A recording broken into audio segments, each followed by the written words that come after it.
Okay. So it's day 46 and I have my breakfast ready. It's like 11:20 right now. And yeah, I did one biology homework assignment. And after this, I need to start my accounting homework, or like do more of my accounting homework. I was 160.2, I believe, or 160.4 this morning. So that's good. I'm gonna try and stay above 160 from now on, which is crazy. That's like, feels like 170's close, but I don't want to I want it to be muscle that I'm gaining, obviously. Like, I don't want the scale just to go up. But yeah, today I need to start stretching because my back hurts, and I feel like it's because I don't stretch as often as I should.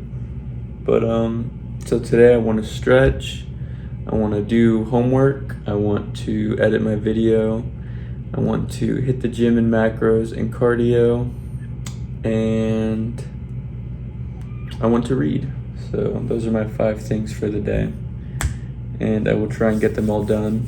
I thought I'd wake up later, but I woke up and I like felt sick. Like, I honestly, like, I felt like I was gonna throw up, but then I just like went back to sleep, and then I woke up fine. So I don't know what that was about, but it was weird.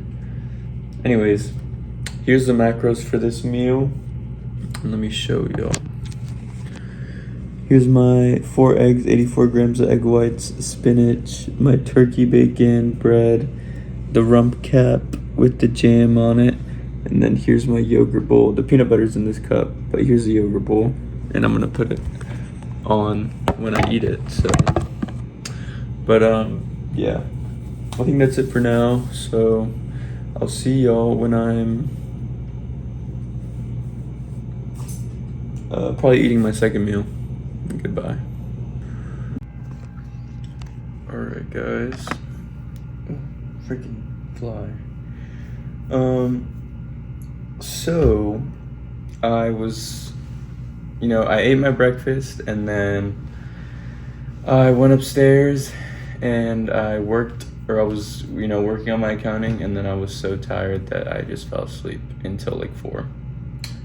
But yeah, so it's like 5:30-ish, I think, right now, and I'm eating my second meal, and I'm also gonna eat my oatmeal right now, and then I'll probably go for a walk just to get some sunlight, digest my food a little, and then I'll come back, I'll read, or I might read and then go for a walk. No, I'll probably walk and then come back and read, talk about what I read, and then probably try and work on my homework until I get a car to go to the gym.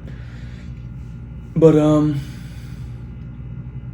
yeah, I think that was, I don't know, I guess I don't regret it because sleep isn't bad, and I was kind of like, I hadn't slept for as long as I'd want to in the past few days, but yeah, I'll try not to do that tomorrow because I know that I don't have to be up at a certain time.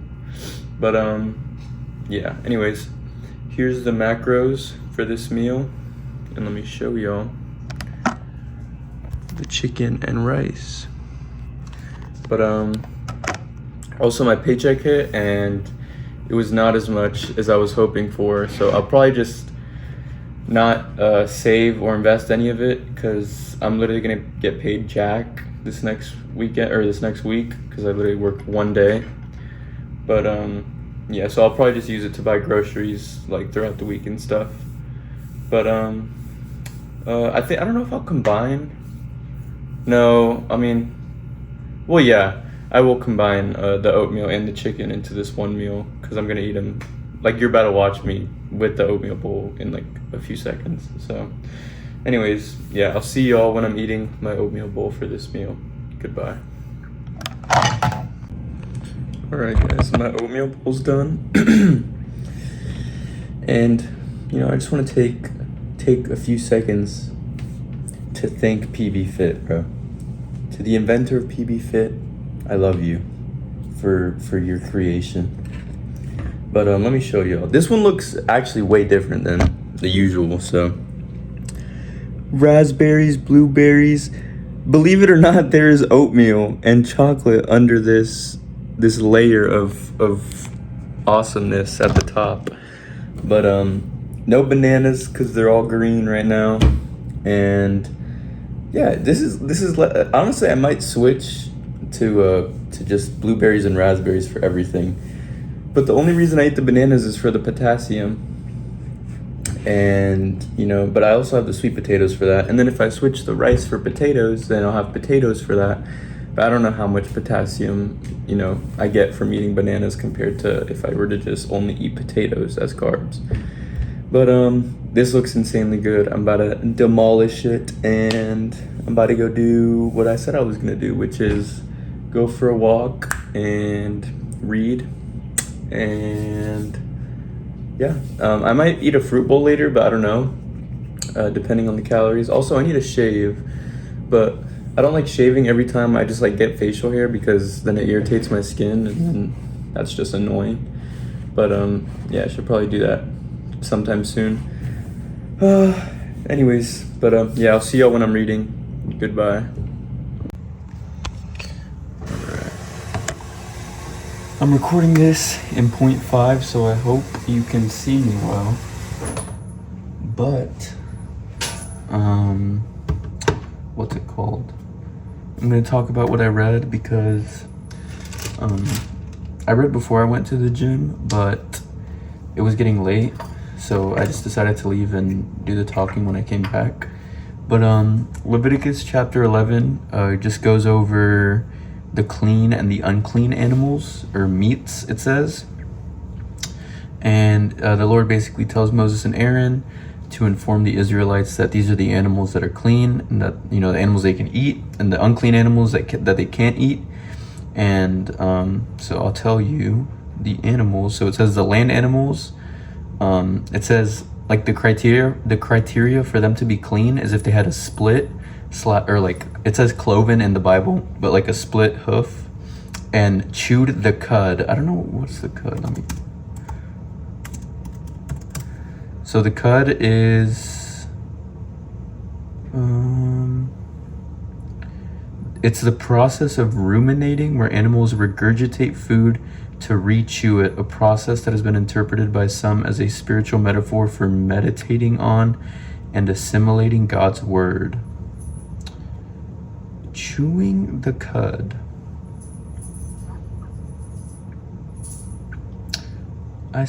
Even reading the definition, I'm confused. But yeah, I guess regurgitating their food and eating it again. But yeah, the land animals that are clean, some examples are sheep, goats, deers, cows, bison, and the unclean. They specifically mention camels, rabbits, pigs, hares, because although pigs have the cloven hoof, they don't chew the cud, so that makes them unclean. Same with the rabbits, or the rabbits chew the cud, but they don't have the hooves, if that makes sense. So those are the land animals. For the sea creatures, it says they're clean if they have fins and scales. So the clean examples would be salmon, trout, cod, sardines, and unclean examples would be shrimp, lobster, catfish, eels. And then for birds, it says they're clean if they were not birds of prey or scavengers. So the clean birds would be doves, quails, partridge, and the unclean examples were hawks, vultures, and owls. They name a good amount of them, actually. Let me see if I can find them. Yeah, okay, so of the birds you shall loathe, these you shall loathe, they shall not be eaten, they are loathsome. The griffin vulture, the bearded vulture, the black vulture, the kite, the various species of falcons, the various species of cows, the eagle owl, the kestrel, the long-eared owl, the various species of hawks, the little owl, the cormorant, the screech owl, the barn owl, the horned owl, the osprey, the stork, the various species of herons, the hoopoe, and the bat. So those are all the birds that they name that are unclean and that you should loathe, at least in the Old Testament. And then it also goes into insects and things that crawl on the ground. It says they're clean if they had jointed legs for hopping. So, for example, locusts, grasshoppers, crickets, and unclean Insects would be flies, bees, spiders, mice, lizards, and other creeping things. So yeah, so those are like all the animals that they list. So they have land animals, sea animals, birds, insects. And the purpose of these laws, holiness and sanctification.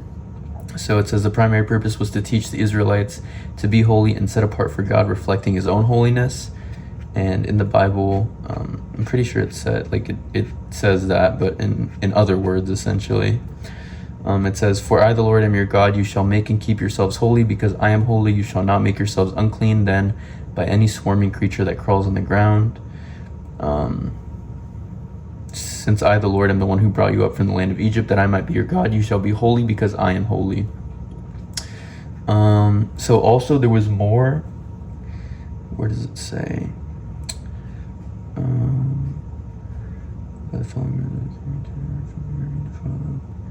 Basically, it said that like if you touch any of these like unclean animals, you yourself are unclean until evening. I'm pretty sure here, because so it says when one of the animals that you could otherwise eat dies of itself, anyone who touches its carcass shall be unclean until evening.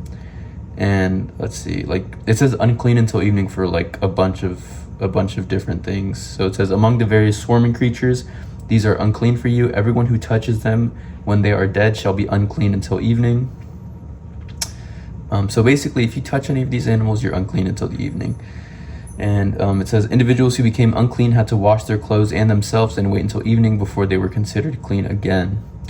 And so this is the important part that I really should read or like repeat for every kind of like Leviticus law or like Old Testament law that seems like, you know, a little strange or unapplicable today, because they are unapplicable today. It says New Testament perspective. In the New Testament, Jesus overturned these specific dietary laws, teaching that no one should be called unclean and that inner purity matters more than the outer restrictions.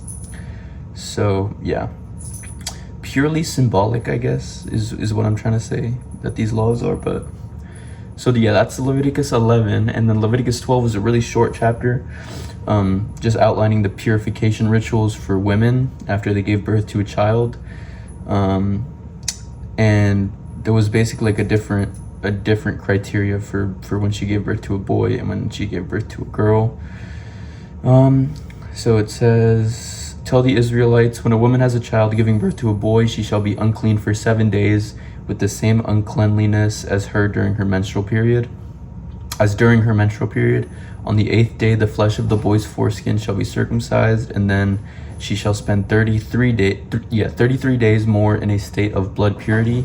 She shall not touch anything sacred, nor enter the sanctuary till the days of her purification are fulfilled."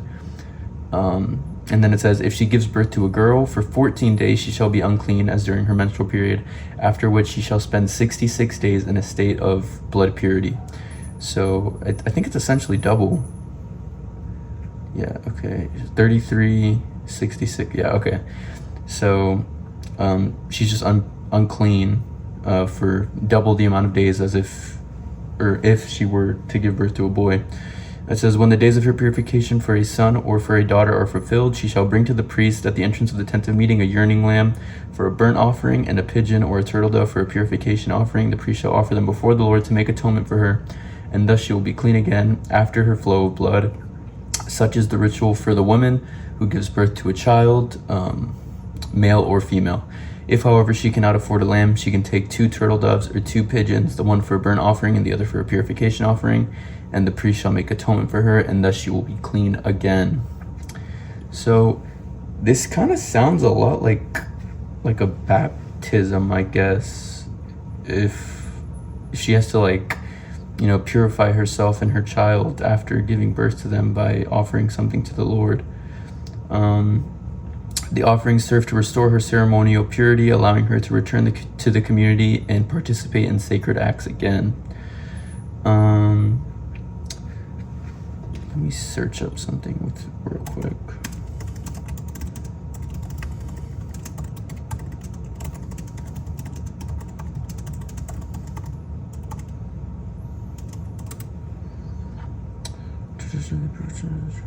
Menstrual blood accumulated during the pregnancy that to be more severe than even the impurity associated with death. I guess I searched up why the women were considered impure after giving birth, and it says the impurity is attributed to the 9 months of menstrual blood accumulated during the pregnancy.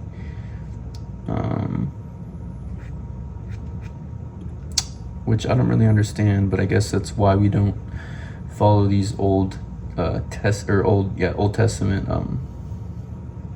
rules, I guess. But yeah, so that is my reading for the day. Man, I really hope that angle was not like cut off for me. But yeah, I'm about to make my sweet potatoes and ground beef. But what's it called? My friends want me to get on tonight, and I haven't done any homework, so I might just do homework on the mic with them. Dude, this knife sucks. Yeah. So I'll see y'all whenever I'm eating this ground beef and sweet potatoes. Goodbye. Alright, fellas. I had my last meal done, and I kind of just want to talk about what I did today. So I technically did do homework. Not really. I did one problem. I still have 10 more in my homework, and people in my accounting, and they're all like super hard questions. And all the people in my accounting group chat were saying that, because I don't know if y'all remember, but I said that there's like a check my work feature, so like you can answer and then see if you're right, and you can only do that 3 times to basically like, and then after that you're just screwed. Or not, you're not screwed, but you can't check if you're right. But yeah, they said that number 10 doesn't have that feature, so that's a little bit scary. Hello, kitty. My cat is here. What else? So yeah, I slept today, but that wasn't one of my tasks. Dude, I'm getting I can't think straight. What is wrong with me? So yeah, I technically did homework. I read. So homework, read. I haven't stretched, so I might do that before bed. I hit the gym, I hit my macros, I hit my cardio. What else? What else did I say? I'm gonna edit my video after this. I don't know if I mentioned, but my friends want me to get on tonight, so I'll probably do that and edit my video while I'm on with them, and hopefully work on my homework a little bit. But yeah, so I think today was decently productive for what it was, considering I slept through the majority of the day. But my mom brought me a sub from Subway and a chocolate chip cookie. Oh my gosh, I think I'm gonna eat the chocolate chip cookie with milk. But yeah, I don't know if I'll eat the sub too, but if I do, I'll just put in the video if I did or not, and if I don't, then I'll just eat it tomorrow. But yeah, anyways, here's the macros for this meal, and let me show you all the meal itself. Oh, my phone stand fell. Sheesh. Sorry. Yeah, I also went to HEB. I brought sweet potatoes. I brought 2 bags of baby potatoes. I brought 2 things of raspberries, blueberries, and 3 tubs of yogurt. It was like $35, which honestly isn't that bad. But yeah, so also I want to start eating, because I remember like I said I was gonna eat vegetables, which I am, but I think I'm gonna start eating kale with my chicken, because I haven't been eating broccoli, and I heard, I don't know, broccoli is obviously good for you. Vegetables are never going to be bad for you, but I heard that, you know, they have drawbacks even if they're minimal, and kale is like the king of micronutrients when it comes to vegetables. So yeah, probably gonna start eating more kale, or buy some tomorrow and just try and prepare it in a way that's good, and I guess y'all will see one of these days when I make it. But yeah, so here's the macros for the whole day. And if you're watching this, thank you very much. I appreciate it. And yeah, like if you want, comment if you want, subscribe if you want, and I will see y'all tomorrow for day 47, I believe. Goodbye.